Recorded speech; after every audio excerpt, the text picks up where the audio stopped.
بسم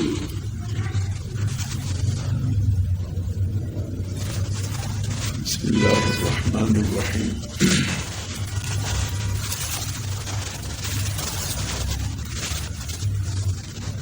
وقل اعملوا فسيرى الله عملكم ورسوله وستردون إلى عالم الغيب والشهادة فينبئكم بما كنتم تعملون.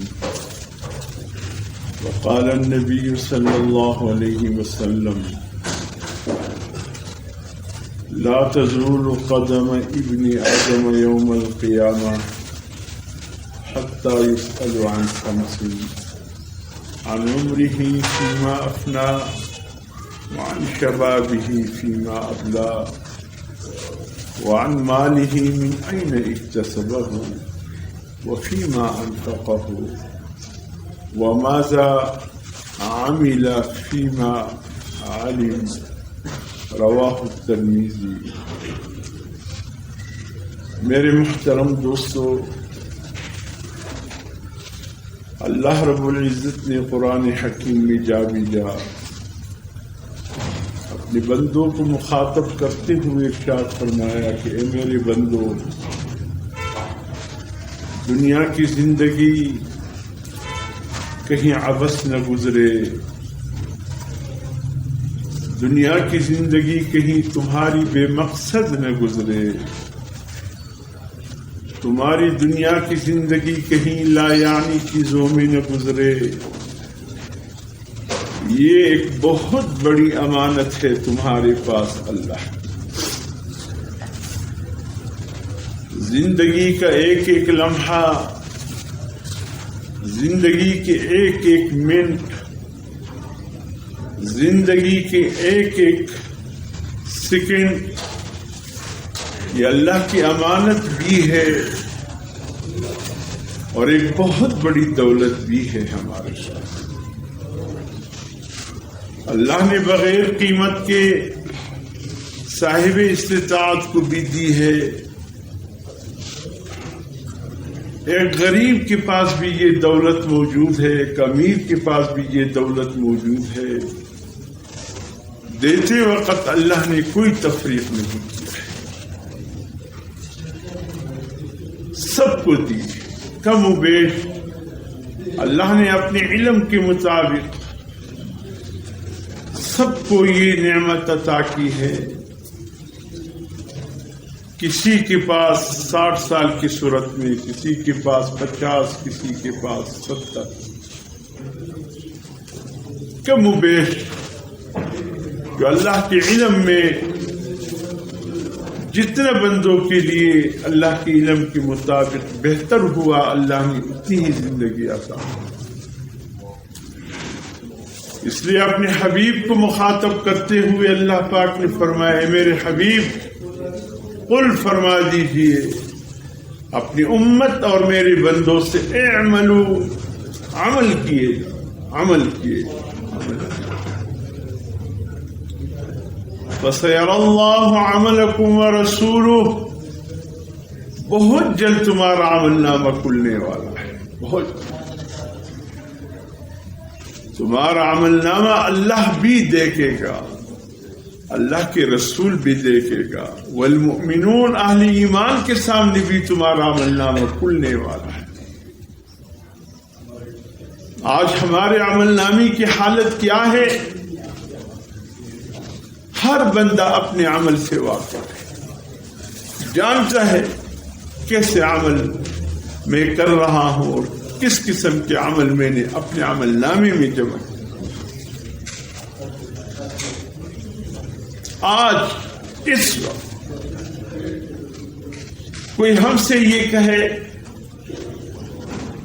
کہ آپ کے عمل نامے کو کھول کر ہم دیکھنا چاہتے ہیں، کیا ہمارے عمل نامہ اس لائق ہے کہ ہم اللہ کے بندوں کے سامنے کھول کر اللہ کے بندوں کو دکھلا دیں؟ یا ہماری کوشش یہ ہوتی ہے کہ ہم اپنے عمل نامے کو لوگوں سے چھپائے، کسی کو پتہ نہ چلے؟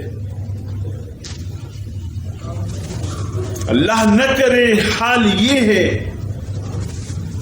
کہ خدا کی قسم اگر آج ہمارا عمل نامہ لوگوں کے سامنے کھل جائے کوئی ہم پر تکنے کو بھی تیار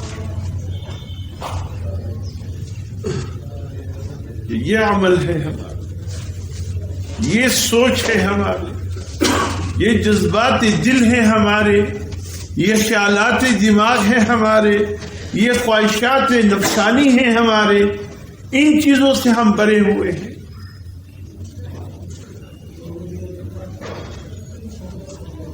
حضرت عبد الرحمن ابن انم کا ایک واقعہ آتا ہے، ایک شخص نے یہ سوچا کہ اللہ والوں کے پاس جا کر میں پوچھتا ہوں کہ اللہ کے بندے، اللہ کے نیک بندے، اگر یہ پتہ چلے کہ کل تمہاری زندگی کا آخری دن ہے اور تم نے مرنا ہے، آج کے دن تم کون سا عمل کرو گے؟ تو میں پھر وہی عمل اختیار کر لوں گا۔ گئے بہت سے پوچھا، مختلف جوابات سامنے آئے، لیکن جب حضرت عبد الرحمن ابن انم تابعی ہے یا تبع تابعین میں سے ہے، اس کے پاس آ کر پوچھا، اللہ کے نیک بندے، اگر تمہیں یہ پتہ چلے کہ کل میری موت ہے، میں نے مرنا ہے، آج کے دن تم کیا عمل کرو گے؟ فرمایا میں وہی عمل کروں گا جو روزانہ کرتا ہوں۔ فرمایا حضرت روزانہ کیا مطلب؟ فرمایا میں ہر دن کو اپنی زندگی کا آخری دن سمجھتا ہوں، مجھے تو کبھی بھی یہ بھروسہ نہیں رہا کہ میں نے کل کا دن دیکھنا ہے، میرا تو یہی خیال ہوتا ہے کہ شاید آج ہی میرے آخر زندگی کا آخری دن ہے، میں وہی کروں گا جو روزانہ کرتا ہوں۔ میرے محترم دوستو، اس لیے اللہ پاک فرماتے ہیں میرے بندو صرف معلومات میں اضافہ نہ کرو، عمل کرو۔ ہمارے تبلیغی ساتھی جب گشت پر جاتے ہیں نا، عصر کے بعد ان کا عمومی گشت ہوتا ہے، جب کسی گھر پر جا کر کئی دفعہ میرے بھی ان کے ساتھ جانا ہوا، الحمدللہ، ایک حضور صلی اللہ علیہ وسلم کا سنت عمل ہے، مینا سے نکلا ہوا ایک سنت عمل ہے۔ حضور صلی اللہ علیہ وسلم نے مینا میں ایک خیمے میں گشت فرمایا، ایک خیمے۔ حضور صلی اللہ علیہ وسلم نے عمومی گشت بھی فرمایا ہے، خصوصی گشت بھی فرمایا ہے۔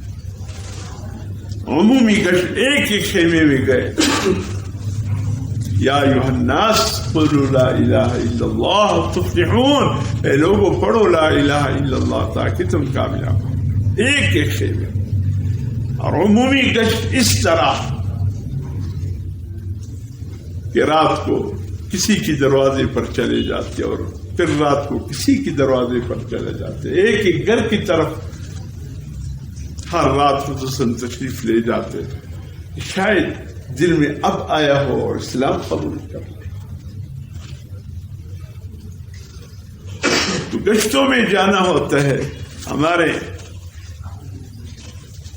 ملتان کے بہت بڑے فخر تھے، علماء کے بہت عظیم ہستی تھے، کئی دفعہ ملاقات بھی ہوئی جوانی میں جب ہم جوان تھے، حضرت مولانا محمد اسلم ملتانی رحمت اللہ، اللہ کی نیک ولی اللہ تھے۔ تو مولانا اسلم ملتانی رحمت اللہ علیہ پھر دعوت کے کام سے جڑ گئے۔ وہ فرماتے اس وقت میں دعوت تبلیغ کی کام سے نہیں جڑا تھا۔ مولانا محمد اسلم ملتانی اور فیصل آباد کی مولانا مفتی زین العابدین مرحوم رحمت اللہ علیہ، یہ دونوں کلاس فیلو اکٹھے پڑے ہوئے، اور دونوں کے اساتذہ میں حضرت مولانا محمد الیاس بانی دعوت و تبلیغ شامل تھے، دونوں کے استاد نے۔ مولانا مفتی زین العابدین رحمت اللہ علیہ نے خود یہ واقعہ بیان کیا، خود علماء کی مجلس میں بھی بیٹھا تھا بالکل سامنے مفتی صاحب کے، اور ایسا لگ رہا ہے ابھی جو میں آپ کے سامنے بول رہا ہوں جیسے کل کی بات ہو، یہ صرف ایک اجتماع کی بات ہے۔ مفتی زین العابدین رحمۃ اللہ علیہ فرماتے ہیں کہ ہماری تشکیل ہو گئی رائیون سے ملتان کی طرف، دل خوش ہوا کہ چلو وہ کلاس فیلو وہ ساتھی مولانا اسلم صاحب سے ملاقات ہو جائے گی، بہت عرصے سے نہیں دیکھا، اس سے میں دیکھ لوں گا۔ تو ملتان جب ہم چلے گئے ایک مسجد میں ہماری تشکیل ہو گئی، تو عصر کے بعد آداب گشت بیان ہوا، اور پھر اس کے بعد مقامی ساتھیوں میں سے ایک ساتھی رہبر بن گئے، باقی جماعت کے ساتھیوں میں سے متکلم اور امیر بن گئے۔ اور عموماً جماعت والے جب نکلتے ہیں تو مسجد کے دروازے پہ کھڑے ہو کر اللہ سے اس کی رحمت مانگتے ہیں، دعا کرتے ہیں، یا اللہ ہم جس مقصد کے لیے جا رہے ہیں، اور یا اللہ جس گشت کے لیے جن دروازوں پہ جا رہے ہیں، یا اللہ ان کی دلوں کو تو اس دین کی طرف پلٹ دے، اس جماعت کی نصرت کے لیے ان کی دلوں کو پلٹ دے۔ ایک دعا کر کے اللہ سے نصرت اور تائید کی درخواست کر کے نکلتے ہیں۔ مفتی صاحب فرماتے ہیں ہم جیسے مسجد کے دروازے پر باہر کھڑے ہو گئے دعا کرنے کے لیے، اچانک ہماری نگاہ پڑی، مولانا اسلم صاحب گزر رہے تھے۔ اوہو، میں نے کہا کہ بعد میں ملاقات کروں گا، مولانا اسلم صاحب تو یہ جا رہے ہیں۔ میں نے کہا مولانا، انہوں نے دیکھا تبلیغی ساتھی ہیں، دروازے کی باہر کھڑے ہیں، وہ سامنے آ رہے تھے، جب ہمیں دیکھا راستہ تبدیل کر کے اس طرف ہو گئے۔ میں نے کہا مولانا بات تو سنیے، کہا نہیں ابھی نہیں سنوں گا، بعد میں سن لوں گا۔ ہم نے کہا جماعت جا رہی ہے، ساتھی گشت میں جا رہے، آپ صرف دعا کرائیے۔ فرمایا اگر دعا میں نہیں کرایا پھر پھنس جاؤں گا تمہارے ساتھ، پھر تم لوگ کہو گے کہ وہی نکلے، اب آپ ریبر بن جائیے، پھر آپ ہمارے ساتھ گشت میں شامل ہو جائے، پھر تو آپ لوگوں سے جان چھڑانا مشکل ہو جائے گا۔ چلے نہیں، خالی دعا کرائیے۔ مفتی فرماتے میں نے کہا خالی دعا کرائیے۔ مولانا اسلم صاحب نے دعا کرایا، پھر وہی بات، حضرت پہ اگر ضروری کام نہ ہو، یہ جماعت کے ساتھی سب آپ کے شہر میں نئے نئے ہیں، کوئی گھر معلوم نہیں ہے کہ اگر آپ تھوڑی رہنے والے فرمائے مفتی صاحب میں نے کہا نہیں تھا، اگر دعا میں نے کرا دی تو پھنس جاؤں گا، کہ چلے یہ ایک گشت کرا دو۔ مفتی صاحب فرماتے ہیں مولانا اسلم صاحب ہمارے ساتھ ہو گئے، رہبر بن گئے، اور فرمایا میں متکلم بن گئے، ایک ساتھی ہماری جماعت کے امیر بن گئے۔ ہم گشت کے لیے جب نکلے، جس محلے میں ہم ملتان کے گئے، اللہ کی شان، جس گھر کے دروازے پر ہم دستک دیتے جو مسلمان نکلتا، اللہ کی شان اس کو کلمہ ہی نہیں آتا تھا۔ اس وقت کی بات، کلمہ ہی نہیں آتا تھا، نماز تو دور کی بات، باقی اعمال تو دور کی بات، کلمے کی تلفظ ہی صحیح نہیں تھے۔ فرمایا بس اتفاق ایسا بن گیا، 10 12 15 مکانوں کے پر ہم گئے، کسی کے بھی کلمہ صحیح نہیں تھا، کہ جب میں نے مولانا اسلم صاحب کے چہرے کی طرف دیکھا، متغیر ہو رہا تھا، ایک رنگ جائے ایک رنگ آئے، ایک رنگ جائے۔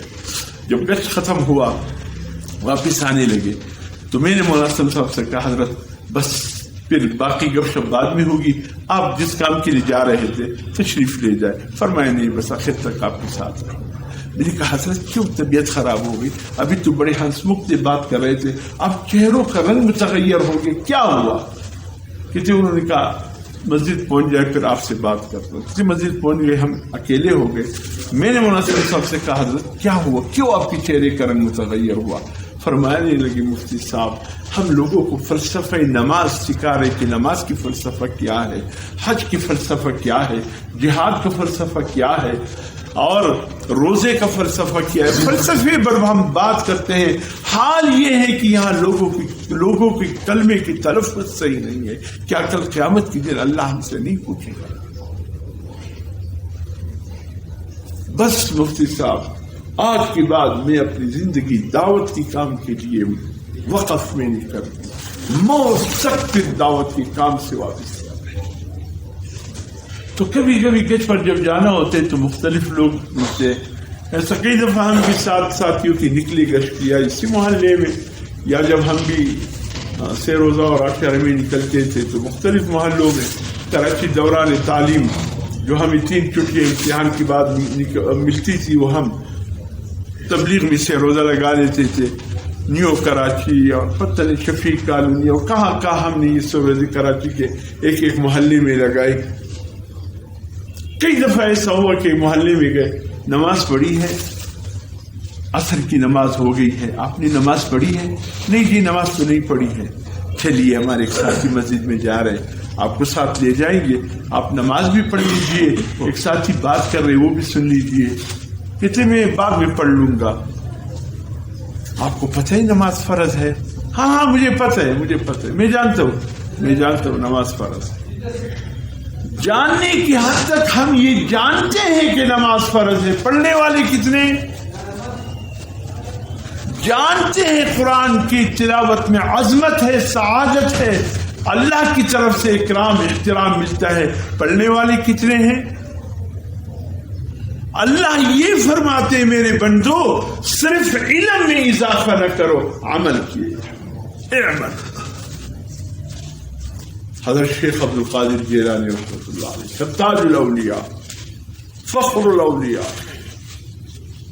کسی نے دیکھا بیت اللہ شریف کے غلاف پکڑے ہوئے رو رہا, ملتزم کے غلاف پکڑے ہوئے رو رہا تھا. یا اللہ اگر قیامت کے دن عبد القادر کے اعمال صحیح نہیں نکلے, یا اللہ اگر قیامت کے دن عبد القادر کے اعمال تیری بارگاہ میں رد ہو گئے, مولا عبد القادر کو انکوں کے ساتھ نہ اٹھانا, نابینا کر کے اٹھا دینا, تاکہ حضور صلی اللہ علیہ وسلم کے سامنے اور مسلمانوں کے سامنے شرمندگی محسوس ہو.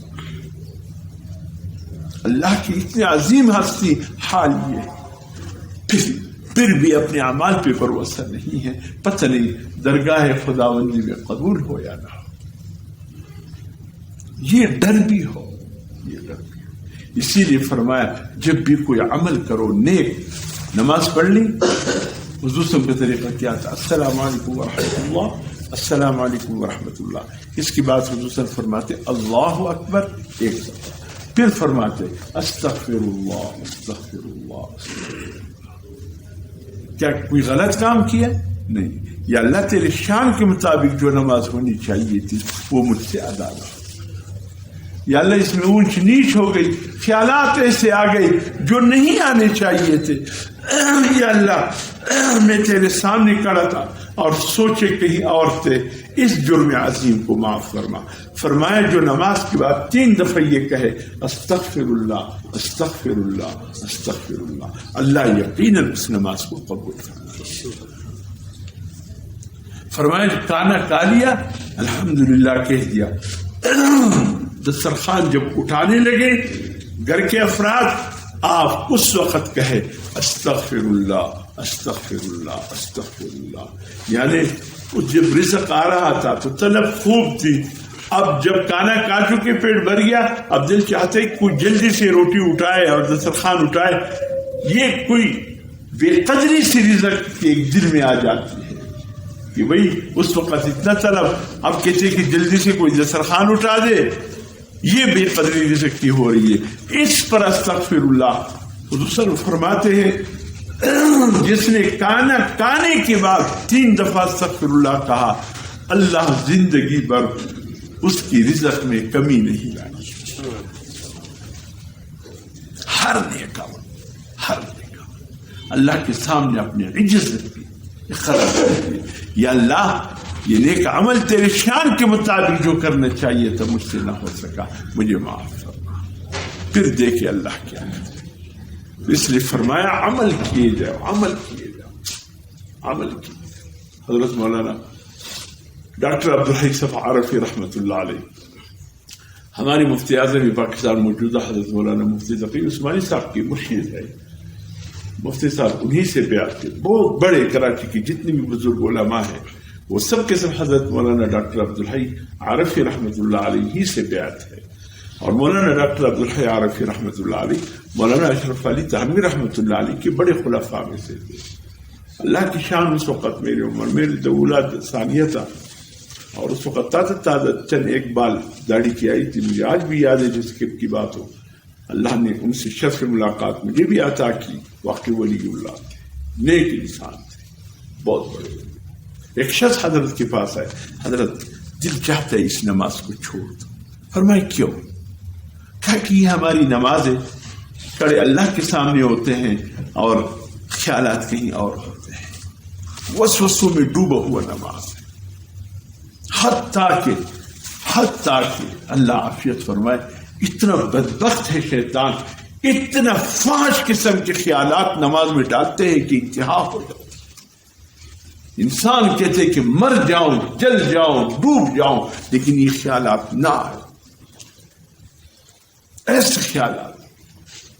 تو اس شخص نے بھی کہا حضرت یہ کوئی ہماری نماز ہے کرے اللہ کے سامنے ہے، دنیا کی سوچوں میں غرق ہے، وسوسوں میں غرق ہے، دل چاہتے ہے چھوڑ دو اس نماز کو. حضرت نے فرمایا اتنا برا سجدہ ہے، اتنا برا رکوع اور قیام اور قعود ہے. کہا حضرت کہ ایسا کام کرو کہ یہ سجدہ اللہ کے سامنے مت کرو، میرے سامنے کر لیا کرو. حضرت نے فرمایا یہ سجدہ جو اتنے برے خیالات میں ڈوبا ہوا سجدہ ہے اللہ کے سامنے نہ کرو، میرے سامنے کر لیا کرو. اس شخص نے کہا حضرت استغفر اللہ، یہ تو اللہ کا حق ہے، سجدہ رکوع اللہ کا حق ہے، قعود قیام اللہ کا حق ہے، بھلا کسی اور کو ہو سکتا ہے؟ فرمایا یہی بات سمجھانا چاہتا ہوں، شکر کرو، یہ دیکھو کہ اس سجدے کی نسبت کس سے ہے، اس رکوع کی نسبت کس سے ہے، اس قعود اور قیام کی نسبت کس سے ہے. شیطان بدبخت تو نہیں چھوڑے گا ہمیشہ. حضور صلی اللہ علیہ وسلم فرماتے ہیں اس امت کا سب سے بڑا ڈاکو، ہماری ایمان کا ڈاکو شیطان ہے. ہمارے مال کا ڈاکو جو انسانوں میں پھرتے ہیں وہ وہی ڈاکہ ڈالتے ہیں جہاں اس کو کچھ ملنے کی امید ہوتی ہے. ایک غریب کے گھر میں ڈاکو کیا کرے گا؟ ایک غریب کی جیب میں چور جیب کترا کیا لے گا؟ وہ تو دیکھے گا جس نے بہترین پوشاک پہنی ہے، جس نے بہترین وسکر زیب تن کیا ہوا ہے، اس کے جیب بھرا ہوا ہے، اسی میں وہ ڈاکہ ڈالنے کی کوشش کرے گا. حضور صلی اللہ علیہ وسلم فرماتے ہیں شیطان بدبخت بھی اس صاحب ایمان کو وسوسوں میں مبتلا کرے گا، وضو میں بھی، نمازوں میں بھی، تلاوت میں بھی، نیک اعمال میں بھی، جب سمجھے گا یہ شخص صاحب ایمان ہے. گویا حضور صلی اللہ علیہ وسلم فرمان کا مقصد یہ ہے جس شخص کو نماز میں وسوسے نہ آئے، جس شخص کو وضو میں وسوسے نہ آئے، ایسا لگتا ہے کہ یہاں ایمان کی کمی ہے. فرمائے جس کی نماز میں وسوسے آئے وہ سمجھ رہے کہ اس کے ایمان مکمل ہے، اس لیے تو شیطان ڈاکہ ڈالنے کے لیے آ گیا، تو اس لیے وسوسوں سے مت گھبراؤ. صحابہ کرام کو یاد ہے مشکات شریف کی کتاب الایمان کے فصل اول، فصل دوم، فصل سوم جہاں ایمان، اسی بالکل فصل اول کی آپ مشکات شریف کی کتاب الایمان کی فصل اول اٹھا کر کے دیکھ لیجئے. صحابہ کرام فرماتے واللہ ایسے ایسے وسوسے ہمیں آتے تھے، ہمیں مرنا گوارا، جلنا گوارا، ڈوبنا گوارا، وسوسے گوارا نہیں تھے. حضور صلی اللہ علیہ وسلم کے پاس آئے، یا رسول اللہ ایسے ایسے وسوسے آتے. حضور صلی اللہ علیہ وسلم فرمایا کہو کیسے وسوسے آتے؟ یا رسول اللہ بہت برے وسوسے آتے. پھر اس نے فرمایا ہاں بتاؤ کیسے وسوسے آتے؟ کہ یا رسول اللہ دل کرتا ہے کہ جل جائے لیکن وہ وسوسے نہ آئے. فرمایا پھر تو مبارک ہو، تمہارا ایمان مکمل ہے. پریشان مت ہو، وسوسوں سے پریشان مت ہو، ذکر کرتے ہوئے وسوسے آئے پریشان مت ہو، قرآن کی تلاوت کرتے ہوئے وسوسے آئے پریشان ہو. خود مت لاؤ، آئے یاد آ جائے چلتا کر، کچھ بھی نہیں ہوگا. یقین کیجئے کہ جس کو وسوسے زیادہ آئیں گے اس کے ایمان اتنے ہی مضبوط اور قوی ہے.